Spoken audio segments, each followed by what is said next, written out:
Hi there, my name's Tony. I live and work in and around the Grantham area, and Grantham for me very much is home. We live on Goodby Hill Foot, our kids go to school in the area, we do lots of business in the area, and of course we work in the area too. I've had a bit of time lately and I want to continue doing something for the local business community. So I'm talking to people who I consider to be jigsaw pieces of the great and good of Grantham. Today I'm delighted to be joined by Sue Hodgson, the owner of Flowers from Holland, based on in Grantham. But hot off the press, I understand the brand name is about to change to Sue Hodgson Floor Design from Monday. It certainly is, yes. Yes, hot news. Hot news indeed, hot news indeed. So we'll come on to a little bit more about that in a moment, but Okay. if you could tell me, what is it you love about Grantham? Well, I was born and raised in Grantham. I'm a Grantham yellow belly. I love Grantham because it's, I feel part of the community. I know lots of people in town from being educated here. I walk down the high street, always see somebody I know. I love its history, you know, the whole Newton link. St Wolfram's Church is fantastic. Yeah. Thatcher, Edith Smith, the first policewoman. I love all of that. And I think it's a fairly safe place to live, actually. I've lived in a city for a while, which was very anonymous. And that was okay for a while, but I came back and I feel much safer here. Yeah, what a place, what a place. And actually, just back onto St Wolfram's, hot off the press at the weekend, it's been voted the best church in England on a Twitter poll. I don't know if you're aware well of that. Deserved as well. Well deserved. Well deserved. deserved. Is it the final? I was christened in that church. It was a fantastic place. Yeah, it is indeed. And to be fair to Father Stewart, he's a phenomenal leader of that church as well. And it was a Twitter poll that was conducted over last weekend. Well, it's actually over the course of a week. It was kind of like, I think they had about 64 churches which went down to a final. And it was Wolfram's versus Tewkesbury in the final. And yeah, it was there was a little bit of controversy in the end, but St Wolfram's came out the winner. So not only have we got the best church in England town, we've also got the best cathedral in the UK in our county as well. So fantastic. Yeah. And what is it about the people that yourself, the safety and the business that you've built? The people obviously have made an important part in all this. Oh, very down to earth group of people in Grantham. Absolute realists. You can't fudge them with a sales pitch. They can see through anything, and they either like you or they don't. And that's basically it. They're absolutely straightforward people, really nice people. Good stuff. So over the course of the time, obviously, the people of Grantham have taken you to their hearts, you know, with your flower referral expertise. I mean, why do you think that is? I think it's because I have a slightly different approach to forestry. Forestry is generally a very traditional skill. I came to forestry fairly late on in my life, only 5 years ago. Oh, wow. And I use different techniques because the forestry has always been traditional. It's now got to be biodegradable. It's got to be environmentally passive. We've got to be able to have recyclable things. And so my brand is very much about that as well. So I'm getting rid of lots of plastic packaging.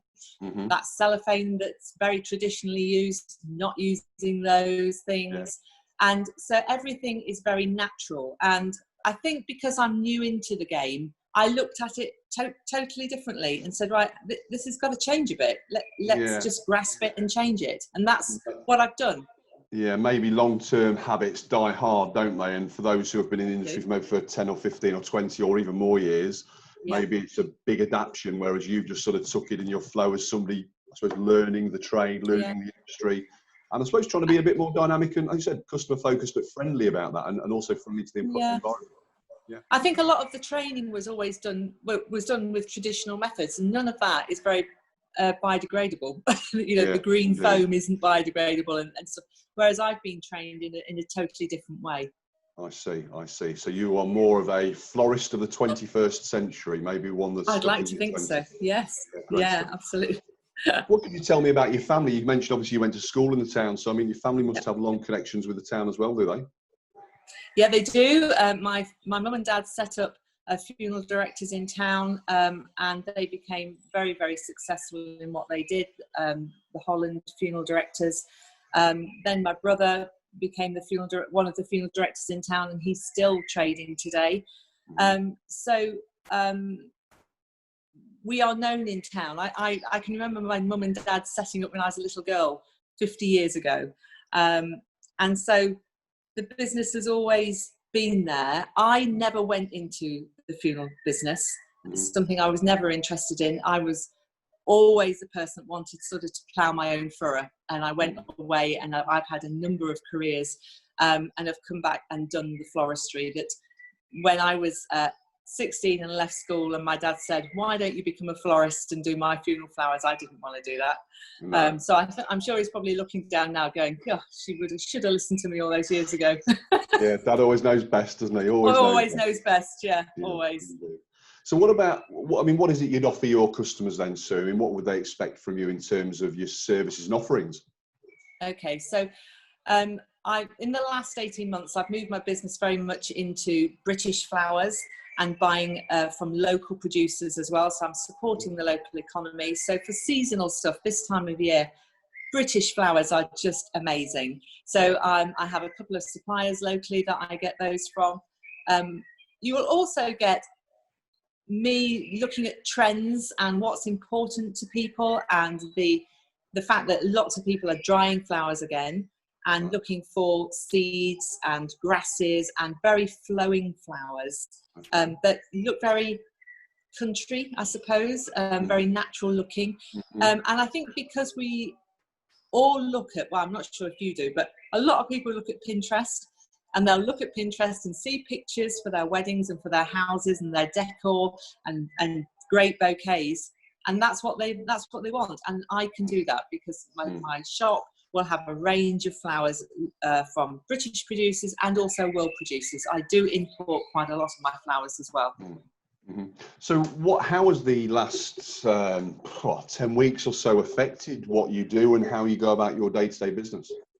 Well, the last 10 weeks has been really interesting for me. So on the 22nd of March, after Mothering Sunday's deliveries, I shut my shop and expected to be at home for as long as.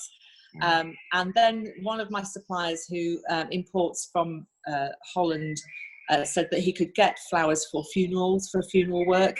And so I went back to work, and I worked alone in isolation for then 6 weeks, producing funeral flowers for all the funeral directors in town. And also further away, I've had my flowers go up to Scotland. I've had funeral directors coming over from Derbyshire with their hearses, filling them with flowers. Right. I did actually have a phone call from a lady in London asking me if I could take some flowers down to her mother's funeral in London because she couldn't find a florist there. Right. So it's been a really, really fascinating time, to be honest. I've never made so many funeral flowers ever in a period of time. Challenging but fascinating, and seemingly, obviously, because this time of year, I guess, would be a big time of year for wedding flowers.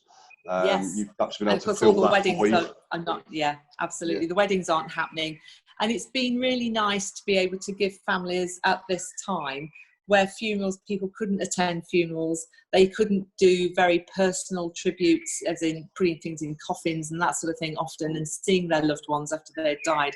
At least they could have flowers, and I was able to do that for them, and I felt it was a really important aspect for the grieving process for them. Yes, indeed. Yeah, and quite an honour and a pleasure to be able to have that involvement to give. Yes, it has been. It really has been. Yeah, yeah. So what could you tell me about the town of Grantham? You mentioned a few things earlier, but what could you tell me about the town of Grantham that people might not know? Well, you got me scratching my head on this one, and I was thinking, I don't know what they don't know. One thing I didn't know that came out quite recently, as I was reading about the Grantham train crash that happened in 1906, was it, or something like that? Something like that. There was a lady, I was talking to my brother about it, and there was a lady on that train who was killed. She had all her documents with her. They know who she was, that she had a suitcase full of clothes, and she was never claimed by anybody. Really? A national appeal went out. Do you know this person? Nobody ever came forward that she was the daughter or loved one of anybody. And she's buried in Grantham Cemetery. And Yeah, I she's found brilliant. that really fascinating and Yeah, that is. worthy of a Hollywood movie, I think. Well, you're right, actually. I saw some images, a couple of Facebook pages, local Facebook pages I'm involved with, I think, well, or on, should I say. I think the Grantham Civic Society is one, Grantham in Pictures, in Old Pictures, I think it's called, is another. And there's some Yeah. fascinating images that come on there. And there was a couple of images of this train crash relatively recently, which of course led to lots of people asking questions and not being aware of it either. So I think it's probably a little known thing, but you're right, it was well over 100 years ago now, and it's interesting to hear Yes. that nobody came forward for this. Nobody came forward. Young lady. And Yeah. no, very, very sad situation, I think. Sad case. Sure. The strange case. Indeed. Well, in your 5 years, so this is a bit of a throwback question. In your 5 years, do you think you've seen much change in the floristry demands of your clients?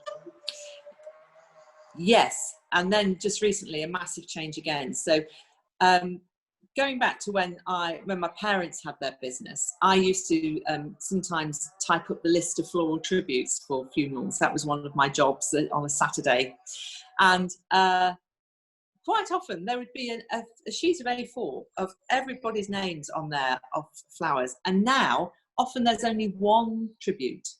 Really? So there's a huge change. And what's happened is people give donations to charities rather than spend their money on flowers. Sure. But in the last COVID lockdown period of time, that's totally changed. And people have, because they haven't been able to attend funerals, have sent flowers. Yes. And sadly, charity donations have gone really down because no one's going to the services and putting money in the collection plate as they leave. So that's been really interesting. My brother commented that he hasn't seen the hearse leaving so frequently with so many flowers in it for years and years. Yeah, and I mean, I'm going to say they look lovely, but it really does look lovely to see someone's final journey surrounded by flowers. It really does look beautiful. Yeah, fitting tribute often, isn't it? Yeah. So there has been change with that, with funeral flowers. I think with weddings, it's very trend-led. Whatever a Hollywood actress will do for her wedding, that's suddenly what they all want. Even if it was a bunch of daisies, I think that's what everyone will suddenly want to carry. So they're very led by the glitterati, really. So you have to be very adaptable with your skill set then, don't you, to be able to pick up on these as well, don't you? You do, and you have to go for constant training. Every year will go for what you would probably call CPD. So I go and have a refresher training on new trends, what do brides want, what do people want in their homes, because you'll end up with someone coming through the door, they want X, Y, and Z, and you don't want to be standing there looking a bit blank at them, not knowing what they're talking about. Yeah, you must also get clients come to you who don't know what they want, so you can sort of lead a little bit on the conversation. Yes, yes, certainly. A lot of people will say, "I know what colours I want. I don't know what the flower names are." That's really common. So that would be me. That'd be me. So yeah, well, I don't think you'll be alone on that. But that's great because you can work with brides and their partners to sort of get the right mix of flowers for them.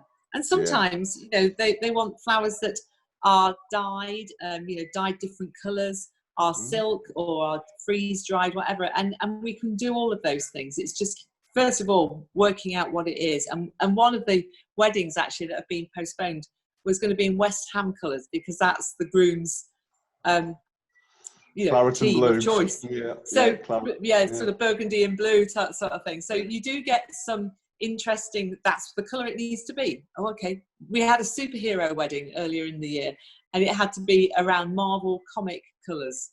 Wow. So people will generally have a theme and then you go from there and find the flowers that fit. Yeah, I got married 5 years ago, almost. It was 5 years ago in July, and we had red and white, which is from my club, Lincoln City. So I know exactly where that all comes. There you are. Yeah, there you are. But it works really, really nicely, to be fair. Sarah took it completely on board. And not maybe some ladies wouldn't, but she completely led with it, which is brilliant. It looked fantastic as well, I've got to say. Yeah. So, and it makes it personal. Yeah, very much so. Very much so. What's the one thing you'd change about Grantham and the one thing you'd keep the same if you could? The one thing I'd change about Grantham is I find sometimes people can be really negative about Grantham. And I would change that with people because I don't think a lot of people understand what a jewel Grantham is. We always get compared with Newark or Stamford. I have friends that will say, I'll never go into Grantham. I always go to Stamford shopping. Grantham's got nothing. And then I'll say about a shop in the marketplace, oh, I don't know, it was there, I haven't been. No, come in. Exactly. Give Just it a go. come in. Give it a try. So yeah. I would challenge people to come into Grantham if you dare. Come in and check it out, because it's going to knock your socks off. There's some great shops. There's great private traders there. Yeah. And so that's the one thing I would change, is to get people in, take the negativity away. Yeah. Yeah. Well, I think there's, I mean, you look at your position on Westgate, I think there's a whole host of wonderful little independent businesses around that neck of the woods, isn't there? Westgate has got a great buzz. It's really a lovely atmosphere. We've still got the architecture in Westgate, which is great. That really helps. Yeah. And there's some lovely little shops and the cafe culture, and it's just lovely. Yeah. And there's been some good frontages changed down there recently, hasn't there? You know, with the old with the grounds that we've got that. It's a nice looking place now, which has got a little delicatessen in it. And there's a selection of frontages which have had some money spent on them by local grants, I understand.